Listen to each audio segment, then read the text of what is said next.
муқаррори Созмони Милали Муттаҳид 19 август ҳамасола рӯзи ҷашн гирифтани ҳаракати байналмилалии салиби сур ва ҳилоли аҳмар дарҷ гардидааст ва тибқи қарори мазкур дар бисёр давлатҳо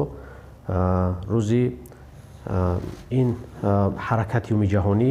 таҷлил карда мешавад ва дар бо мақсади таҷлили ин ҳаракат дар бисёр давлатҳо корҳои хайриявиву башардӯстӣ аз тарафи бештари ҷамъиятҳои миллии салиби сур ва ҳилоли аҳмари дигар давлатҳо сурат мегирад.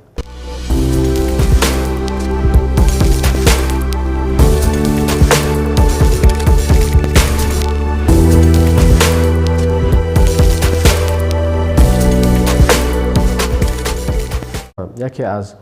мақсади асосии худи ҷамъияти ҳилоли аҳмари Тоҷикистон ин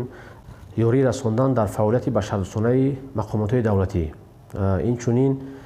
қабул ва ба шахсони ниёзманд дастрас намудани кӯмакҳои башардӯстона. Инчунин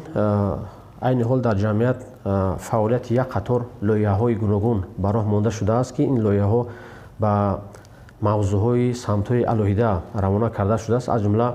вобаста ба пешгирии офатҳои табиӣ дар мамлакат, инчунин пешгирии бемориҳои сироятӣ, аз ҷумла бемории сил ва дигар намуди бемориҳо, инчунин лоиҳа вобаста ба дастгирии ятимон ва дигар лоиҳаҳо, ки дар шаҳру ноҳияҳои ҷумҳурии Тоҷикистон фаъолияти онҳо ба роҳ монда шудааст.